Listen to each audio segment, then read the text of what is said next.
നമസ്കാരം. ഈ മാസം ആരംഭിക്കാനിരിക്കുന്ന ICC champions trophy cricket Indian ടീമിനെ സംബന്ധിച്ച് ഏറെ പ്രധാനപ്പെട്ടതാണെന്ന് നിസ്സംശയം പറയാം. കാരണം ടീമിലെ ചില സീനിയർ താരങ്ങളുടെ അവസാനത്തെ ICC ടൂർണമെന്റ് ആയിരിക്കും ഇത്. കൂടാതെ കോച്ച് ഗൗതം ഗംഭീറിനും ഈ ടൂർണമെന്റ് അഗ്നി പരീക്ഷയായിരിക്കും. ഗംഭീറിന് കീഴിൽ ടീം കളിക്കുന്ന ആദ്യത്തെ ICC ടൂർണമെന്റ് കൂടിയാണ് ഇത്. ചാമ്പ്യൻസ് ട്രോഫി കഴിയുന്നതോടെ ഇന്ത്യയുടെ ഏകദിന ടീമിലും തീർച്ചയായും ചില മാറ്റങ്ങൾ നമുക്ക് പ്രതീക്ഷിക്കാം. T20 പോലെ ഏകദിനത്തിലും വളരെ അഗ്രസീവായിട്ടുള്ള ഒരു യുവനിരയെ വാർത്തെടുക്കുന്നതായിരിക്കും ഗംഭീറിന്റെ പ്ലാൻ. സീനിയർ കളിക്കാർക്ക് പകരം തന്റെ ശൈലിക്ക് കൂടുതൽ അനുയോജ്യരായ കളിക്കാരെ അദ്ദേഹം ടീമിലേക്ക് കൊണ്ടുവരികയും ചെയ്യും. T20 ഗംഭീറിന്റെ തുറുപ്പുചീട്ടുകളായി മാറിയിരിക്കുന്ന ചില താരങ്ങളെ ഏകദിനത്തിലേക്കും വൈകാതെ വിളിക്കുമെന്ന ഉറപ്പാണ്. ചാമ്പ്യൻസ് ട്രോഫിക്ക് ശേഷമായിരിക്കും ഏകദിനത്തിൽ വലിയൊരു അഴിച്ചുപണി സംഭവിച്ചേക്കുക. ടൂർണമെന്റിന് ശേഷമുള്ള ഇന്ത്യയുടെ പുതിയ ലുക്കിലുള്ള ഏകദിന ടീം എങ്ങനെയാകുമെന്ന് ഈ ഒരു ഘട്ടത്തിൽ നമുക്ക് നോക്കാം. ചാമ്പ്യൻസ് ട്രോഫിക്ക് ശേഷം 3 പ്രധാനപ്പെട്ട സീനിയർ താരങ്ങൾക്ക് ഇന്ത്യയുടെ ഏകദിന ടീമിൽ നിന്നും വഴിമാറി കൊടുക്കേണ്ടതായി വന്നേക്കും. ക്യാപ്റ്റൻ രോഹിത് ശർമ്മ, മുൻ നായകൻ വിരാട് കോഹ്ലി, ഓൾറൗണ്ടർ രവീന്ദ്ര ജഡേജ എന്നിവരായിരിക്കും ഇത്. ഈ 3 വെറ്ററന്മാരും ഗൗതം ഗംഭീറിന്റെ ഭാവി ഏകദിന പ്ലാനുകളുടെ ഭാഗവുമല്ല.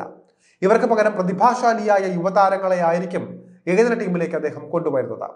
ഈ 3 സംഘം ചാമ്പ്യൻസ് ട്രോഫിക്ക് ശേഷം ഏകദിനത്തിൽ നിന്നും വിരമിക്കാനുള്ള സാധ്യതയും തള്ളിക്കളയാനാകില്ല. പക്ഷേ ടെസ്റ്റിൽ നിന്നും ഉടൻ തന്നെ ഇവർ പടിയിറങ്ങുമോ എന്നത് സംശയകരമാണ്. അടുത്ത ഇംഗ്ലണ്ട് പര്യടനത്തിന് ശേഷമായിരിക്കും ടെസ്റ്റിലെ ഇവരുടെ ഭാവി എന്തായിരിക്കുമെന്ന് വ്യക്തമാവുക.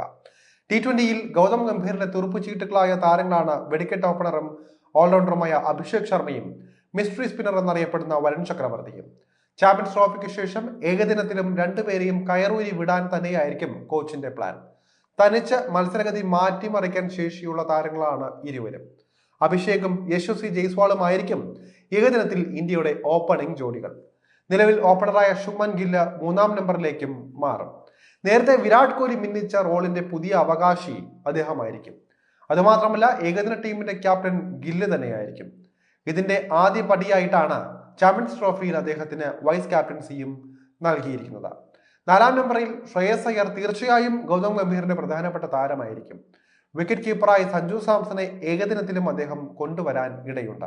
കാരണം KL രാഹുൽ, ഋഷഭ് പന്ത് എന്നിവരെക്കാൾ മികച്ച റെക്കോർഡാണ് ഏകദിനത്തിൽ സഞ്ജുവിന് ഉള്ളത്. മാത്രമല്ല ഋഷഭിനേക്കാൾ ഗംഭീറിന് പ്രിയം മലയാളി താരത്തോടുമാണ്. ചാമ്പ്യൻസ് ട്രോഫി ടീമിലേക്ക് സഞ്ജുവിനെ കൊണ്ടുവരാൻ ഗംഭീർ ആവുന്നതും ശ്രമിച്ചിരുന്നതായി റിപ്പോർട്ടുകൾ വന്നിരുന്നു. പക്ഷേ ഋഷഭ് മതിയെന്ന രോഹിത് ശർമ്മയുടെ വാശി കാരണമാണ് ഇത് നടക്കാതെ പോയത്. എന്നാൽ രോഹിത് നായക സ്ഥാനത്തില്ല എങ്കിൽ ഗംഭീറിന് കുറച്ചുകൂടി സ്വാതന്ത്ര്യപരമായി തീരുമാനങ്ങൾ എടുക്കാൻ സാധിക്കുന്നതായിരിക്കും. 6-ാമനായി സ്റ്റാർ ഓൾറൗണ്ടർ ഹാർദിക് പാണ്ഡ്യയുടെ ഊഴമായിരിക്കും ഉണ്ടാവുക. രവീന്ദ്ര ജഡേജയ്ക്ക് പകരം യുവ seam bowling allrounder Nitish Reddy ആയിരിക്കും 7-ാമനായി ഗംഭീർ കൊണ്ടുവരുന്നത്. 8-ാമനായി ഇടം കയ്യൻ സ്പിൻ ബൗളിംഗ് ഓൾറൗണ്ടറായ അക്ഷർ പട്ടേൽ ഉണ്ടാകും.